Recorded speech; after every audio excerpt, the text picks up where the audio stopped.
ഇപ്പൊ നമ്മുടെ കേരളത്തിൽ ഒരുപാട് ലഹരി വസ്തുക്കളുടെ വിൽപ്പനയൊക്കെ ഭയങ്കരമായിട്ട് കൂടിയിരിക്കുകയാണ്. ഇപ്പൊ കൊച്ചിയിലൊക്കെ നോക്കുകയാണെങ്കിൽ ഒരുപാട് കൂടുതലാണ്, കുട്ടികളുടെ ഉപയോഗിക്കുന്നതൊക്കെ ഭയങ്കര കൂടുതലാണ്. ഇപ്പൊ MDMA ആയാലും ക്രിസ്റ്റൽ മെത്ത് ആയാലും അങ്ങനെ പല സംഭവങ്ങളും നമ്മുടെ അവൈലബിൾ ആണ് നമ്മുടെ കൊച്ചിയിൽ. അപ്പൊ ആ ഒരു ഇത് ആരെങ്കിലും അത് യൂസ് ചെയ്തിട്ടുണ്ടോ എന്ന് അറിയാൻ വേണ്ടി പോലീസ് പുതിയൊരു സംഭവം തിരുവനന്തപുരത്തൊക്കെ വന്നിട്ടുണ്ട്.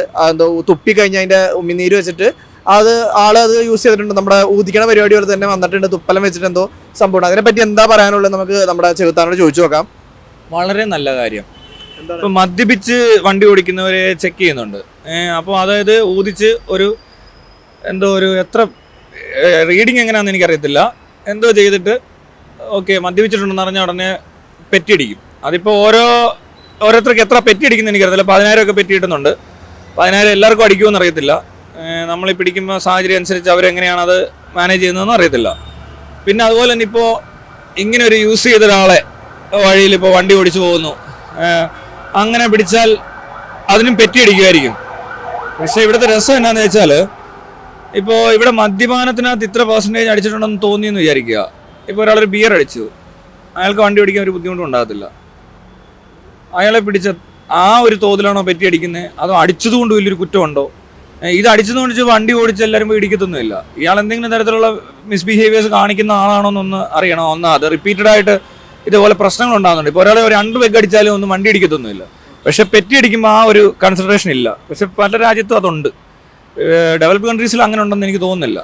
കാരണം അവർ ടെസ്റ്റ് ചെയ്യുന്നതൊക്കെ കാണാം, ഇങ്ങനെ വഴി നിർത്തിയിട്ട് ഇങ്ങനെയൊക്കെ ചോദിക്കും, പല ഇതൊക്കെ കാണിച്ചിട്ട് ഇയാൾക്ക് ഓടിക്കാൻ പറ്റുന്ന കണ്ടീഷനാണ്. ചിലപ്പോൾ പിന്നെ അയാൾക്ക് കൊടുക്കുന്നത് ചിലപ്പോൾ എന്തെങ്കിലും ഒരു ഓറിയൻറ്റേഷൻ ക്ലാസ്സോ അല്ലെ ബിഹേവിയർ ട്രെയിനിങ്ങോ അങ്ങനെ വല്ലതും ഒക്കെ ആയിരിക്കും. അല്ലാതെ നേരിട്ട് പെറ്റി അടിച്ചുകൊണ്ടേ ഇരിക്കത്തില്ല. ഇത് റിപ്പീറ്റഡ് ആയിട്ടൊരു 3-4 പെറ്റി അടിച്ച് കഴിഞ്ഞാലായിരിക്കും ചിലപ്പോൾ ഇവർ നോട്ടീസ് ചെയ്യുന്നതെന്ന് തോന്നുന്നു. ഇവിടെ ആക്സിഡന്റ് ഡെത്ത്സ് എന്ന് പറയുന്നിടത്ത് ആൽക്കഹോൾ, ഡ്രഗ്സ് ഒക്കെ ഇൻവോൾവ് ആണ്. പക്ഷെ അതിൽ കൂടുതൽ റോഡ് കണ്ടീഷനും റോഡ് സിസ്റ്റവും അതുപോലെ തന്നെ വെഹിക്കിളിന്റെ കണ്ടീഷനും നോക്കിയിട്ട് ഇപ്പോൾ കഴിഞ്ഞിടയ്ക്ക് ഒരു ബസ് ഉറങ്ങിക്കിടക്കുന്നവരുടെ നേരെ ഇടിച്ച് കയറിയതിനകത്തൊരുത്ത് മദ്യപിച്ചിട്ടുണ്ടായിരുന്നു. അപ്പോൾ ഇങ്ങനെയുള്ള സംഭവങ്ങൾ ഉണ്ടാകുന്നുണ്ട്. പക്ഷെ അവിടെ മദ്യം പ്ലസ് ഈ റോഡിന്റെ സെറ്റപ്പ് പ്ലസ് മറ്റവർ കിടക്കുന്ന സാഹചര്യം, ഇത് 3 ഇൻവോൾവ് ആണ്. അതിനകത്ത് ഏതാണ് ഒഴിവാക്കാൻ പറ്റുന്നത് വെച്ചാൽ ഈ പറഞ്ഞ പോലെ അവിടെ കിടക്കാൻ പാടില്ല, ആ റോഡിൽ കൂടെ പോകാൻ പാടില്ല, അതിനുള്ള സയൻസും അതുപോലത്തെ കാര്യങ്ങളൊന്നും അവിടെ ഇല്ലായിരുന്നോ, അല്ലെങ്കിൽ അങ്ങനത്തെ ഒരു സ്ഥലത്തോട്ട് അവരൊന്ന് കിടക്കാൻ പാടില്ല എന്ന് ഇങ്ങനെ എല്ലാം നമ്മൾ കൺസിഡർ ചെയ്യുമ്പോൾ എനിക്ക് തോന്നുന്നത് കൂടുതൽ പ്രശ്നങ്ങൾ ഇപ്പോൾ ഈ പറഞ്ഞ കലൂർ സ്റ്റേഡിയത്തിൻ്റെ അവിടെ, ആ കലൂർ മെട്രോയുടെ അവിടെ കിടപ്പുണ്ട് ആൾക്കാർ. ഞാൻ അതിനെപ്പറ്റി വീഡിയോ ഒക്കെ ഇട്ടിട്ടുണ്ട്. ഇപ്പോൾ അതുവഴി പോകുന്ന ഒരാൾ മദ്യപിച്ചിട്ടുണ്ടെങ്കിൽ ഒരാൾ റോഡിൽ വീഴുന്ന ആളുടെ മണ്ടയ്ക്കൂടെ വണ്ടി കയറുമ്പോൾ അയാൾ മദ്യപിച്ചതാണ് പ്രശ്നം എന്ന് പറയുന്ന പോലത്തെ ഒരു കേസ് ഭയങ്കര എന്താ പറയുക, നേരത്തെ അറിയാം ഇവിടെ ഒരു ആക്സിഡന്റ് നടക്കാൻ സാധ്യതയുണ്ട്, അല്ലെങ്കിൽ ഇവരിവിടെ കിടക്കാൻ പാടില്ല. അത് വേറൊരു കൺസിഡറേഷനാണ്, മനസ്സിലായോ? ഇതിപ്പോൾ മദ്യപിച്ചിട്ടില്ലെങ്കിൽ ആൾ മരിക്കും, അതുവഴി ആര് പോലും മരിക്കാൻ ഒരാൾ കിടപ്പുണ്ട്. അതിനെ ഒന്നും നോക്കാതെ അല്ല അതൊന്നും ശ്രദ്ധിക്കാതെ ഇരിക്കുന്നിടത്ത് ഇങ്ങനൊരു മെഷീൻ കൊണ്ടുവന്നു. ഇനിയിപ്പോൾ ഡ്രഗ്സ് എന്ന് പറയുന്ന സാധനം, ഈ ഡ്രഗ്സ് ഇത്രയും ഇൻവെസ്റ്റ് ചെയ്തല്ലേ ഇത്രയും ആൾക്കാരെ പിടിക്കാൻ പോവുക, ഇവിടെ യൂസ് ചെയ്യുന്നവരെ അങ്ങ് പിടിക്കാനായിട്ട് കുറേ അങ്ങ് മെനക്കെടാൻ പോവുക. അതിൻ്റെ കാൽഭാഗം മെനക്കെടേ ഉള്ളൂ ഇതിവിടെ കിട്ടാതിരിക്കാൻ, മനസ്സിലായി? ഈ ബോർഡറിൽ ചെക്ക് ചെയ്യുന്നതും അല്ലെ ഇതിനെ വേറെ എന്തെങ്കിലും സ്ക്രീനിങ്ങോ അങ്ങനെയെങ്കിലും കൊണ്ടുവന്നു കഴിഞ്ഞാൽ ഇത്രയും പിള്ളേർ നശിക്കാതിരിക്കുമല്ലോ. അതൊന്നും ചെയ്തിട്ടുണ്ടോ? ഇത്രയും കടന്നു കയറി വരുന്നു, ഇവിടെ എല്ലാം ഇത് സുലഭമായിട്ട് ലഭിക്കുന്നു എന്ന് പറയുന്നിടത്തുള്ള പ്രശ്നമൊന്നും ഒരു പ്രശ്നമല്ല. അല്ലെ ഇത്രയും മദ്യം ഇവിടെ ലഭിക്കുന്നതോ, അല്ലെ മദ്യപിച്ച് ഇത്രയും ആൾക്കാർ എന്തൊക്കെയോ പ്രശ്നങ്ങളല്ല, അവരുടെ പേഴ്സണൽ ഇഷ്യൂസ് അല്ലെങ്കിൽ സൈക്കാട്രിക് പ്രോബ്ലം എന്തോ ആയിക്കോട്ടെ, എങ്ങനെ വേണമെങ്കിലും മദ്യപിച്ച് നടക്കുന്നവരിനകത്തു നിന്ന് പോയി പെറ്റിയടിക്കുന്നിടത്ത് ഭയങ്കര ഒരു ശ്രദ്ധ കൊടുക്കുന്നുണ്ട്. അതായത് ഇനിയും നമ്മുടെ പോക്കറ്റിൽ നിന്ന് കൈയിടാനുള്ള സ്കീമുകൾ നല്ല രീതിയിൽ ഡെവലപ്പ് ആവുന്നുണ്ട്. ഗവൺമെന്റ് പൈസ ഉണ്ടാക്കാനാണ് ശ്രമിക്കുന്നത്, അല്ലാണ്ട് നമ്മുടെ ജനങ്ങൾക്ക് വേണ്ടി ഒന്നും ചെയ്യണില്ല. ജനങ്ങൾക്ക് വേണ്ടി ചെയ്യുന്നില്ല എന്ന് പറഞ്ഞാൽ ഇതിനകത്ത് ഈ ശ്രദ്ധ കൊടുക്കുന്ന ഹെൽമെറ്റ്, സീറ്റ് ബെൽറ്റ്. ആദ്യം ഒരു ഹെൽമെറ്റ് വെച്ചാലും സീറ്റ് ബെൽറ്റ് ഇട്ടാലും ഈ റോഡിൽ കൂടെ വണ്ടി ഓടിച്ചാൽ പല സ്ഥലത്തും വണ്ടി മറിയാനും ഇടിക്കാനും, ചിലപ്പോൾ ഒന്ന് വെള്ളം കയറി കിടന്നാൽ കുഴി അറിയത്തില്ല. എത്രയോ പേര് അങ്ങനെ മരിച്ചു. കഴിഞ്ഞിടയ്ക്ക് എല്ലാം ഉണ്ടായ ആക്സിഡൻസ് എടുത്ത് നോക്കിയാൽ അറിയാം. പലതും ഇവരുടെ ഈ പ്രശ്നങ്ങൾ കൊണ്ടാണ്, മനസ്സിലായില്ല? റോഡ് സിസ്റ്റത്തിൽ പ്രശ്നമുണ്ട്, പിന്നെ കണ്ടീഷനിൽ പ്രശ്നമുണ്ട്, വെഹിക്കിൾസിന്റെ കണ്ടീഷനിൽ പ്രശ്നമുണ്ട്, പിന്നെ സ്പീഡ് ലിമിറ്റ് പാലിക്കാതെയും ഇതുപോലെ തന്നെ ഹെവി എക്യുപ്മെന്റ്സ് ഈ റോഡിൽ കൂടെ മൂവ് ചെയ്യേണ്ടാത്ത സമയത്തൊക്കെ മൂവ് ചെയ്യുന്നുണ്ട്. പിന്നെ അവർ ഓവർലോഡഡും ഇങ്ങനെയുള്ള പരിപാടികളെല്ലാം നടക്കുന്നുണ്ട്. പക്ഷെ മീഡിയ അറ്റൻഷൻ കിട്ടുന്ന സഞ്ജു ടെക്കി ഇതുപോലത്തെ ആൾക്കാരൊക്കെ പിടിക്കുന്നിടത്ത് ഭയങ്കരമായ സംഭവം കാണിക്കുന്നുണ്ട്. പിന്നെ ഈ ഹെൽമെറ്റ് കൊടുത്ത എന്തോ വലിയ സംഭവമാണ്, ഹെൽമെറ്റ് വെച്ച് എല്ലാം തികഞ്ഞു എന്ന് പറയുന്ന ഒരു സാധനം പുകമറയാ. അതൊന്നും അല്ല ശരിക്കും ഇവിടെ ആവശ്യം, മനസ്സിലാകുന്നുണ്ട്? ഇവിടുത്തെ കണ്ടീഷൻസ് മൊത്തം ചേഞ്ച് ചെയ്യാതെ ഇവർ ഈ പറയുന്ന പൊല്യൂഷൻ, പുകയുടെ ടെസ്റ്റ് നടത്തും. നമ്മളൊക്കെ ഓരോരുത്തരും ഒക്കെ നമ്മുടെ പുക ചോക്കില്ല, അങ്ങ് ഫൈൻ അടിക്കും, മറ്റേ അടിക്കും, മറിച്ചടിക്കും. ഈ റോഡിൽ മണിക്കൂറുകൾ വെറുതെ വണ്ടി കിടക്കുന്നതിനകത്ത് എന്തോരം പൊല്യൂഷൻ ഉണ്ടാകുന്നത്. അത് കറക്റ്റ് ചെയ്താൽ ഇതിന്റെ കാൽഭാഗം ഉണ്ടാകത്തില്ല. ഒരു വണ്ടിക്കാരൻ എവിടെയെങ്കിലും ഒരു പോയം കൊണ്ട് പോകുന്ന പോലൊന്നും അല്ല ഇത്. പിന്നെ ഇവിടെ കണ്ടം ചെയ്യാൻ കിടക്കുന്ന വണ്ടികൾ ഓടുന്നുണ്ട്, ഇഷ്ടംപോലെ കണ്ടീഷൻ വളരെ മോശമായ വണ്ടികൾ ഓടുന്നുണ്ട്. എന്തിനാ ട്രാൻസ്പോർട്ട് ബസ് എടുത്ത് നോക്കിയാൽ മതി. KSRTC ബസ്സുകൾ പലതും തുരുമ്പിച്ചൊക്കെ ഓടുന്ന കണ്ടു കഴിഞ്ഞാൽ കഷ്ടം തോന്നും. അത്രയും സാധനങ്ങൾ നടന്നുകൊണ്ടിരിക്കുമ്പോഴാണ് ഈ പറഞ്ഞ പരിപാടികളൊക്കെ ആയിട്ട് ഡ്രഗ്സ് പിടിക്കരുതെന്നൊന്നും ഞാൻ പറയുന്നില്ല. ഈ പാവപ്പെട്ട പിള്ളേരെയൊക്കെ ഇതിനകത്ത് അടിമപ്പെടുന്നതിനകത്ത് കാരണം എന്തുവാ? വിൽക്കുന്ന കൊട്ടുന്ന ഒരു കാരണമുണ്ട്. ഇത് കിട്ടുന്നു, അത് എവിടെ നിന്ന് കിട്ടുന്നു? ഇത് ആരെ പറ്റിച്ച് ഇത് കിട്ടുന്നത്? ഇതേ പോലീസിനെ പറ്റിച്ചിട്ടാണ് ഇതിവിടെ വരുന്നത്. അല്ലാതെ ഈ പാവപ്പെട്ട നമ്മളെ ഒന്നും കണ്ണുവിട്ടിച്ചല്ല ഇത് പോകുന്നത്. മനസ്സിലായി? ഇവിടെ ഇത്രയും പോലീസും മറ്റതും മറിച്ചും എല്ലാം വർക്ക് ചെയ്തതിന് ശേഷം ഇത്രയും സുലഭമായ ഒരു സാധനം ഏതെങ്കിലും ഒരു ചെറുപ്പക്കാർ ഏത് ടൈപ്പ് ആൾക്കാർ ഇതൊക്കെ അഡിക്റ്റ് ആവുന്നത്? ഇതിപ്പോൾ ഉപയോഗിച്ചിട്ടുണ്ടോ എന്ന് ചോദിച്ചാൽ ഞാൻ ഉപയോഗിച്ചിട്ടുണ്ട്. പക്ഷെ എനിക്ക് ഇതിനകത്ത് അഡിക്ഷനോ അല്ല ഇങ്ങനത്തെ ഡിപ്പെൻഡൻസിയോ ഒന്നുമില്ല. ഞാൻ ഈ പറഞ്ഞ കാര്യങ്ങൾ പണ്ട് എൻ്റെ ആ ചെറുപ്പ പ്രായത്തിലാണ് നമുക്ക് ഇതെല്ലാം കിട്ടിയിട്ടുള്ളത്. ഇതൊക്കെ കുറച്ച് കഴിയുമ്പോഴേ നമുക്ക് മനസ്സിലാകത്തുള്ളൂ. ആ പ്രായത്തിൽ മനസ്സിലാക്കാൻ പോലും പറ്റാത്ത പ്രായത്തിലാണ് നമ്മുടെ കിട്ടുന്നത്. അത് ചിലപ്പോൾ നമ്മളറിയാതെ ചിലപ്പോൾ പലരും അതിനകത്ത് ഉപയോഗിച്ചെന്നിരിക്കും, ചിലർ അഡിക്റ്റ് ആയെന്നിരിക്കും. ഇതെല്ലാം നമുക്കറിയാം. ഇതുവരെ വന്ന തലമുറയ്ക്കെല്ലാം ഇതറിയാം. ഇപ്പോൾ ഈ പറഞ്ഞ പലയിടത്തും ഇരിക്കുന്നവർക്കും അറിയാമെന്നാണ് പറയുന്നത്.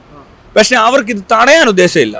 അല്ലേ വേണ്ട, ഈ പറഞ്ഞ ആൾക്കാരെ നിങ്ങൾക്ക് എങ്ങനെ രക്ഷിക്കാൻ പറ്റുമെന്ന് ചോദിച്ചാൽ പെറ്റിയടിക്കുകയോ ഇങ്ങനെ പിടിച്ചുകൊണ്ട് പോവോ കേസിൽ കൊടുക്കുകയോ ചെയ്താൽ അവർ രക്ഷപ്പെടുമെന്ന് എനിക്ക് തോന്നുന്നില്ല. മനസ്സിലായോ? അങ്ങനെയല്ല ചെയ്യേണ്ടത്. ഈ മെഷേഴ്സ് ശരിയല്ല. ഇതിന് മുന്നേ ചെയ്യേണ്ട കുറേ കാര്യങ്ങളുണ്ട്. ഇത് അവസാനം വന്നിട്ട് ഇപ്പോൾ കുറേ കേസ് കൂടും.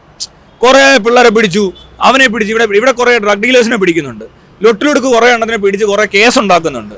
പോലീസുകാരുടെ ടാർഗറ്റ് എന്ന് പറയുന്നത് ഇത്രയും കേസ് പിടിക്കുക എന്നുള്ളതല്ല, എത്ര ആൾക്കാരെ രക്ഷപ്പെടുത്തുന്നു എന്നുള്ളതാണോ എന്ന് ചോദിച്ചാൽ അത് നടക്കുന്നേ ഇല്ല. കാരണം എന്ന് ഈ ഡ്രഗ് അഗൈൻസ്റ്റ് വാർ എന്ന് പറഞ്ഞ സാധനം ചെയ്യുന്നോ അന്ന് മുതൽ ഇവിടെ ഇവർ വർക്ക് ചെയ്യുന്നുണ്ട്. ഇന്നേ വരെ ഇത് കുറഞ്ഞതായിട്ട് ആരെങ്കിലും കേട്ടിട്ടുണ്ടോ? കൂടിക്കൂടി വരുന്നല്ലേ പറയുന്നത്. എല്ലാ പുതിയ സാധനങ്ങൾ വരുന്നുണ്ട്, അതെല്ലാം ഇവിടെ അടിക്കുന്നുണ്ട്. പല ക്രൈംസ് നടക്കുന്നുണ്ട്. ക്രൈംസ് എന്ന് പറയുമ്പോൾ ഡ്രഗ് അബ്യൂസ് ചെയ്തിട്ടുള്ള ആൾക്കാർ നടത്തുന്ന ക്രൈംസ്, പോരാത്തതിന് ഡ്രഗ് കടത്തുന്നവരുടെ ക്രൈംസ്, ഇതെല്ലാം കൂടിയിട്ടുണ്ട്. അതൊക്കെ റിക്രിയേഷൻ ആക്ടിവിറ്റീസിന് കുറച്ചൊക്കെ നടത്തിയെന്ന് വെച്ച് വലിയ കുഴപ്പമില്ലാത്തവരും എല്ലാം ചെയ്താൽ അവരെ കയറി പിടിച്ചിട്ട് കാര്യമൊന്നുമില്ല. ഞാൻ പറഞ്ഞില്ല, വർഷത്തിലൊരിക്കലൊക്കെ ഇതൊക്കെ ഒന്ന് ഉപയോഗിച്ച് വലിയ പ്രശ്നമില്ലാതെ പോയാൽ വലിയ പ്രശ്നമില്ല. പക്ഷെ ഇതല്ല, സ്ഥിരമായിട്ട് ഇതിന് അഡിക്റ്റ് ആയി പോകുന്ന അതുപോലത്തെ മെന്റാലിറ്റി ഉള്ള ആൾക്കാരെ രക്ഷിക്കാനായിട്ടുള്ള പരിപാടികളൊക്കെ കുറവാണ്. ഇവിടെ ആത്മഹത്യ ചെയ്യാൻ പോകുന്നവനൊരു കോൾ നമ്പർ കൊടുത്തിട്ടുണ്ട്, അവൻ പോലും വിളിക്കത്തില്ല അതിനകത്തോട്ട്. അപ്പൊ അതുകൊണ്ട് ഈ വക പ്രഹസനങ്ങളല്ലാതെ എന്തെങ്കിലും കാര്യമായിട്ട് ചെയ്യാൻ ഉദ്ദേശിച്ചാൽ ശരിക്കും ഞാൻ പറയുന്നത് സെക്സ് എഡ്യൂക്കേഷൻ എന്ന് പറഞ്ഞ പോലെ തന്നെ ഒരു ഡ്രഗ് എഡ്യൂക്കേഷൻ കൊടുക്കണം. ഈ മനുഷ്യനെ അറിഞ്ഞിരിക്കണം ഇവരെന്തോ ഉപയോഗിക്കുന്നത്. പിന്നെ വേറൊരു കാര്യം ഞാൻ പറയാം. ഇപ്പോൾ കാനഡയിൽ നിന്ന് എൻ്റെ ഒരു ഫ്രണ്ട് വിളിച്ചപ്പോൾ പറഞ്ഞാണ്, അവിടെ ഫെൻറ്റാനിൽ എന്ന് പറഞ്ഞൊരു ഡ്രഗ് ഇതിനകത്ത് മിക്സ് ചെയ്യും. അപ്പോൾ എന്താണെന്ന് ചോദിച്ചാൽ ഇത് ഭയങ്കര ഹൈലി പൊട്ടൻ്റ് ആയിട്ടുള്ളൊരു സാധനമാണ്. അതിനകത്ത് ഇത് മിക്സ് ആയി കഴിഞ്ഞാൽ ഇപ്പോൾ MDMA കഞ്ചാവിലോ ഒക്കെ ഇത് മിക്സ് ആക്കി കഴിഞ്ഞാൽ ഈ അഡിക്ഷൻ ആവാൻ സാധ്യത കൂടുതലാണ്. ഇത് പെട്ടെന്ന് അഡിക്റ്റ് ആവും. പിന്നെ ഈവൻ അത് മേടിച്ചുകൊണ്ടേയിരിക്കും, ജീവിതകാലം മുഴുവൻ ഉപയോഗിക്കേണ്ട അവസ്ഥ ഉണ്ടാവും. അപ്പോൾ എന്ത് ചെയ്യുന്നു, അവിടുത്തെ യൂസേഴ്സ്, ഇപ്പോൾ ഡ്രഗ് യൂസേഴ്സ് എന്ന് പറഞ്ഞാൽ ചിലപ്പോൾ MDMA യൂസ് ചെയ്യുന്നവർക്കും കഞ്ചാവ് യൂസ് ചെയ്യുന്ന ഇല്ലീഗലൊന്നും അല്ല. അപ്പോൾ ഈ കഞ്ചാവ് ഉപയോഗിക്കുന്നവർക്ക് വേണമെങ്കിൽ ഇതുകൊണ്ട് ടെസ്റ്റ് ചെയ്യാം ലാബിൽ. അങ്ങനെ ടെസ്റ്റ് ചെയ്തിട്ട് അപ്പോൾ അവർ കുറേ പേരെ സേവ് ചെയ്യുക ചെയ്യുന്നത്. ഇവിടാണ് അതില്ല. അപ്പോൾ 100 പേര് അടിക്കുന്നുണ്ട്, 100 പേരും തീർന്ന്. അപ്പോൾ മാഫിയയ്ക്ക് ആവശ്യം എന്താണോ അത് നമ്മളൊരു രീതിയിൽ ഫേവറബിൾ ആണ്. മനസ്സിലാവും? അതല്ലടോ, ഇതിനകത്ത് ഫേവറബിൾ ആയിട്ട് നിൽക്കുന്ന ഗവൺമെന്റ് ആണ്. മനസ്സിലാവുന്നുണ്ടോ? ഇതിനകത്ത് 100 പേരെ രക്ഷിക്കാൻ പറ്റത്തില്ല, പക്ഷെ 20 പേരെ രക്ഷിക്കാൻ പറ്റുന്ന ഒരു സ്കോപ്പ് ഇവിടെ ഒഴിവായി പോയിട്ടുണ്ട്. കാരണം ഇത് ഇല്ലീഗൽ എന്ന് പറഞ്ഞാൽ എല്ലാം അങ്ങ് ഇല്ലീഗലാണ്. മനസ്സിലായോ? അപ്പൊ എന്താണ്, ഫുള്ളി മാഫിയ ടേക്ക് ഓവർ ചെയ്തേക്കുക. മറ്റൊന്ന് ഗവൺമെന്റ് ആണ് സപ്ലൈ ചെയ്യുന്നത്. ഏത് മരിവാന കാനഡ ലീഗലാക്കുന്നുണ്ട്. അപ്പൊ അതിനകത്ത് ഇനി എന്തെങ്കിലും ഈ പറഞ്ഞ പോലെ അഡൾട്രേഷനോ ഇങ്ങനത്തെ എന്തെങ്കിലും കാര്യങ്ങളോ ചെയ്താൽ അവർ ടെസ്റ്റ് ചെയ്ത് കൊടുക്കും. ഇതേ സ്റ്റോറിൽ നിന്ന് മേടിച്ചാൽ കുഴപ്പമില്ല. പിന്നെ പൈസ ഇല്ലാതെ വേറെ തന്നെ എവിടെയെങ്കിലും മേടിച്ചുകൊണ്ട് പോയിട്ട് ഇനി വേണ്ട, എവിടെയെങ്കിലും കിട്ടിയ സാധനം പോയി ചെക്ക് ചെയ്തിട്ട് ഒരാളെ പിടിപ്പിക്കാനെങ്കിലും പറ്റും. ഇവിടെ അത് പറ്റുമോ? ഇവിടെ എല്ലാവർക്കും ഒരുപോലെയാണ് കൺസിഡറേഷൻ, എല്ലാ ഡ്രഗും ഒരുപോലെയാണ്. മറ്റേ കഞ്ചാവൊക്കെ സോഫ്റ്റ് ഡ്രഗ്സിലാണ് പെടുത്തിയേക്കുന്നത്. ഈ MDMA പോലത്തെ സാധനം വരുമ്പോൾ അതിനകത്തും മായം. ഇതെന്തോ ഈ വലിച്ചു തരുന്നത് ഇവർക്ക് ആർക്കും അറിയത്തില്ല. ഇവർക്കുണ്ടാകുന്ന ഹെൽത്ത് ഇഷ്യൂസ് എന്തായിരിക്കും എന്ന് പോലും പറയാൻ പറ്റത്തില്ല. ഇത്രയും പ്രശ്നങ്ങൾ നിൽക്കുമ്പോഴാണ് ഇവിടെ ഈ അടിച്ചവനെ പിടിച്ചുകൊണ്ട് പോയിട്ട് എന്താ ചെയ്യാൻ പോകുന്ന അറിയത്തില്ല. കാരണം അത്രയും വലിയൊരു പോപ്പുലേഷൻ അടിക്കുന്നുണ്ടാവും. മനസ്സിലായോ? ചെറുപ്പക്കാർ പലരും അടിക്കുന്നുണ്ടാവും.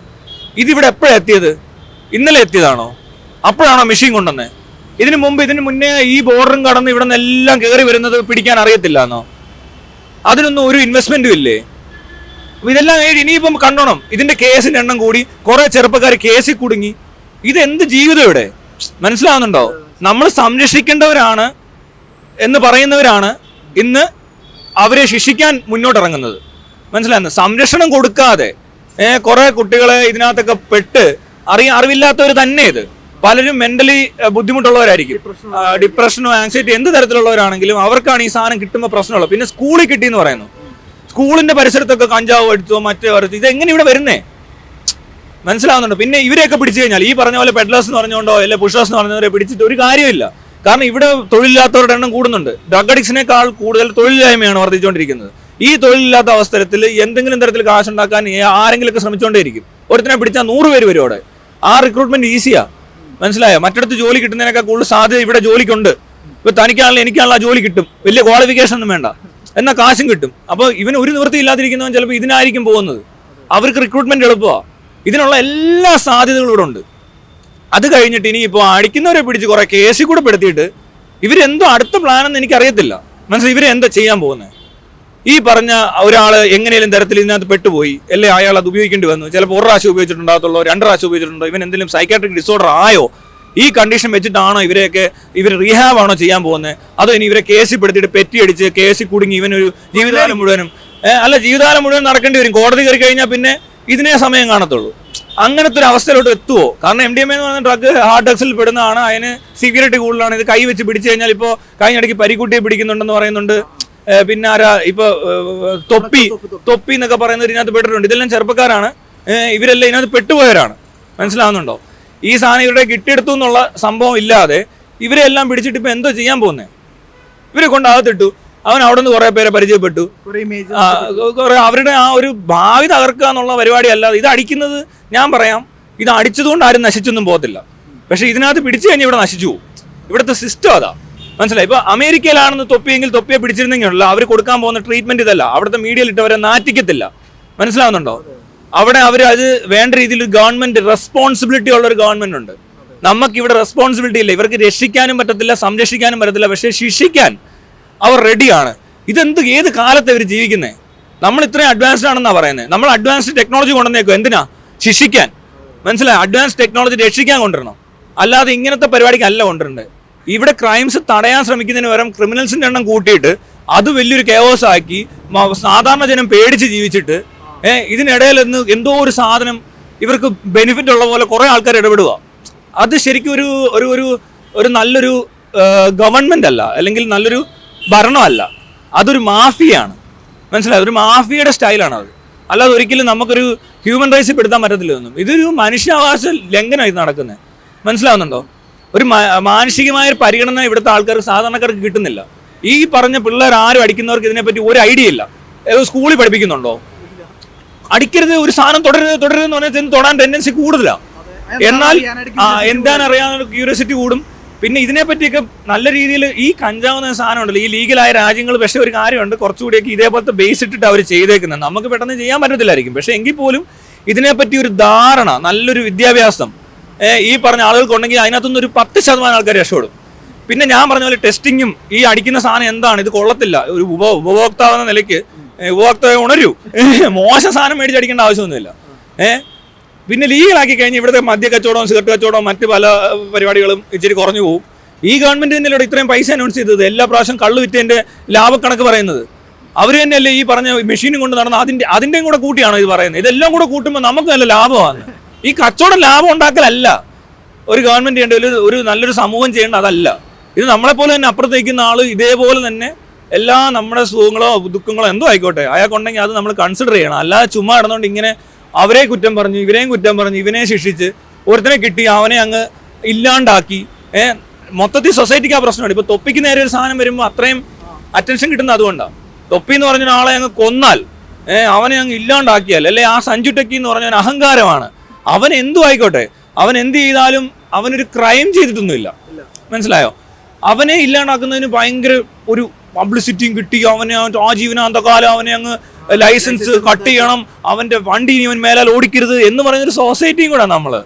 മനസ്സിലാകുന്നുണ്ടോ? അല്ലാതെ അവിടെ എനിക്ക് അയാളോട് പ്രത്യേകിച്ച് താല്പര്യമില്ല, ആ വീഡിയോ വ്ളോഗ്സ് ഞാൻ കാണാറില്ല, എനിക്ക് ഇഷ്ടമല്ല. പക്ഷെ ഈ പറയുന്ന കാര്യത്തിൽ ഈ ഒരു സിറ്റുവേഷനിൽ ഇങ്ങനെ ഒരു സ്ഥലത്ത് വെച്ചിട്ട് അയാളോട് ഇങ്ങനെ ട്രീറ്റ് ചെയ്യുമ്പോൾ എനിക്ക് ബുദ്ധിമുട്ട് തോന്നാറുണ്ട്. കാരണം ഇപ്പൊ എന്റെ കേസ് എടുക്കാം, ഞാൻ അതിന് മുമ്പ് തന്നെ ഇതിനൊക്കെ പ്രതികരിച്ചിട്ടുള്ള നമ്മളെന്തോ പറഞ്ഞു എന്ന് പറയുന്നിടത്ത് ഭയങ്കര സീനാണ് ക്രിയേറ്റ് ചെയ്യുന്നത്. മനസ്സിലായോ? ഇന്നേ സമയം ഇതെല്ലാം കുഴപ്പങ്ങളാണ്. നമ്മളിവിടെ നടന്നു കഴിഞ്ഞാൽ ഇങ്ങോട്ട് തേണ്ട അപ്പുറത്തോട്ട് നോക്കിയാൽ ഞാൻ വേണമെങ്കിൽ ഇപ്പം ഇവിടെ ഒരു കുഴപ്പം കാണിച്ചു തരാം. മനസ്സിലായോ? ഇങ്ങോട്ടൊന്ന് ഇറങ്ങി നിന്നാൽ ഞാൻ കാണിച്ചു തരാം. ഇവിടെ തന്നെ ക്രോസ് ചെയ്യാൻ നിൽക്കും, നോക്ക് അപ്പുറത്തോട്ട് നോക്ക്. അവർ ക്രോസ് ചെയ്യാൻ നിൽക്കുന്ന സ്ഥലം നോക്ക്. അവർ റോഡിൽ സീബ്ര ക്രോസ് ഇല്ലാത്തടത്ത് നിന്ന് ക്രോസ് ചെയ്യാൻ പോവാ പിള്ളേർ. അത് ചെറുപ്പക്കാരായ പിള്ളേരാണ്. അങ്ങനെയാണോ വേണ്ടത്? നടക്കത്തില്ല. മനസ്സിലായി? സീബ്ര ക്രോസ് പലയിടത്തും ഇല്ലെന്ന്. സീബ്ര ക്രോസ് ബ്ലോക്കും ചെയ്തിട്ടുണ്ട്. നിങ്ങൾ നോക്കിയറിയാം. സീബ്ര ക്രോസിന്റെ അവിടെ കൊണ്ട് ഗ്രില്ല് വെക്കും, കടയുടെ അവിടെ കൊണ്ട് തുറന്നു വെക്കും. ഈ എല്ലാ കടയുടെ മുന്നിലും കൊണ്ടൊന്നും ഇത് തുറക്കേണ്ട ആവശ്യമൊന്നുമില്ല. അതുവഴി നടന്നു പോയാൽ കൂടുതൽ കച്ചവടമെങ്കിലും കിട്ടും അവർക്ക്. ഇത്രയും പേരോട് ഇവിടെ നടന്നു കഴിഞ്ഞാൽ ഇതെല്ലായിടത്തും തുറന്നു കഴിഞ്ഞാൽ ചിലപ്പോൾ അവർ അവിടെ മാത്രമേ കയറത്തുള്ളൂ. മറ്റേ ലുലുമോളിൽ കൂടെ നടന്നാൽ ചില കടയിൽ കയറാൻ തോന്നത്തില്ലേ? ആ സിറ്റുവേഷൻ നമ്മുടെ പുറത്തെ കടകൾക്കില്ല. ഇവിടെ എല്ലാം കുഴപ്പമാണ്. മൊത്തത്തിൽ നമുക്ക് കുഴപ്പമെടുത്തു കഴിഞ്ഞാൽ നമ്മൾ ഈ പറയുന്ന നമ്മളെ ചൂണ്ടിക്കാണിച്ചിട്ട് തെറ്റെന്ന് പറയത്തില്ലേ, നീ പറഞ്ഞത് ശരിയായില്ല, നീ പറഞ്ഞ വാക്ക് ശരിയല്ല എന്ന് പറയുന്നതിന്റെ 100 ഇരട്ടി തെറ്റ് നമുക്ക് ഇവരെ ചൂണ്ടിക്കാണിക്കാനുണ്ട്. നമ്മളൊന്ന് ഇറങ്ങി തിരിച്ചാണല്ലോ എല്ലാം ഇങ്ങനെ വെറുതെ പറയാന്നേ ഉള്ളൂ. ഒന്നും മാറത്തുമില്ല. ഇവർക്ക് ഇത് മനസ്സിലാവുന്നുമില്ല. എനിക്കറിയത്തില്ല ഇവർക്ക് എന്താ ഇത് മനസ്സിലാവാത്തതെന്ന്. ഇവരൊക്കെ എന്തിനാ പിന്നെ എവിടെന്നാ വന്നത്? ഇവരൊന്നും പഠിക്കുന്നില്ലേ? നമ്മളിപ്പോൾ ഓരോന്നും കണ്ടു പറഞ്ഞു പഠിക്കുന്ന കാര്യങ്ങളുണ്ടല്ലോ. സാധാരണക്കാരന് പറയാൻ പറ്റും. ഇതിൽ കൂടുതൽ ചെയ്യാനും പറ്റും. ഇവിടുത്തെ പല ട്രാഫിക്കും ഞാൻ കണ്ടിട്ടുണ്ട്. അത് നമുക്ക് ഒഴിവാക്കാൻ പറ്റുന്ന അത് ചെയ്തിട്ടില്ല. ഓരോ സമയത്ത് ഓരോന്ന് കടന്ന് കാണിക്കുക, ഓരോന്ന് പണിതും അത് പൊളിക്കും, പിന്നെ അത് കുഴിക്കും, പിന്നെ തിരിക്കും, എന്തൊക്കെയോ ചെയ്യുക. അതിനിടയിലാണ് ഇനി ഇതുകൂടെ. ഇത് വരുമ്പോൾ സംഭവിക്കാൻ പോകുന്ന എന്നാ നമുക്ക് നോക്കി കാണാം. കാരണം ഇവർക്ക് വേണ്ടിയിട്ട് എന്താണ് ചെയ്യുന്നത്? ഇവര് സാധാരണ ഒരു മനുഷ്യന് വേണ്ടി ഒന്നും ചെയ്യണില്ല. സാധാരണക്കാരനല്ല. ഇപ്പൊ ഈ ഡ്രഗ് അഡിക്ഷൻ എന്ന് പറഞ്ഞ ആൾക്കാർക്ക് വേണ്ടി എന്താ ചെയ്യുമ്പോൾ നോക്കാം. കഴിഞ്ഞ ദിവസം ഒരു വീഡിയോ കണ്ടു. ഒരുത്തൻ ഡ്രഗ് ഡീലർ ആണെന്ന്, അവനെ കുത്തി, അവൻ പിന്നെ ഇപ്പൊ ഡ്രഗ്സ് ഇല്ല, IFFK ഡ്രഗ്സ് ഉണ്ടെന്നൊക്കെ പറഞ്ഞുകൊണ്ട് ഏണ്ടൊക്കെ പറയുന്ന ഒരുത്തനെ കണ്ടു. അവനെ ഒന്ന് പരിചയപ്പെടണമെന്ന് ആഗ്രഹമുണ്ട്. ഞാൻ അതിനെ നോക്കുന്നുണ്ട്. തിരുവനന്തപുരത്ത് പോയി അയാളെ കണ്ടെത്തിയ അല്ലെങ്കിൽ നിങ്ങൾക്ക് ആർക്കെങ്കിലും നമ്പർ അയച്ചു തരാൻ പറ. അയാളെ ഒന്ന് കാണണം. അയാളെ ഈ ഡ്രഗ് ഡീലിനിടയിലുള്ള പ്രശ്നങ്ങൾ കാരണം കുത്തി മലത്തി കഴിഞ്ഞപ്പോഴാണ് ഇവന് മാനസാന്തരപ്പെടുന്നത്. അപ്പോൾ ഈ ഡ്രഗ് ഡീലേഴ്സിനെ എല്ലാം കുത്തി കൊല്ലാനായിട്ടാണോ ഇനി അതേ ഉള്ളൊരു വഴി?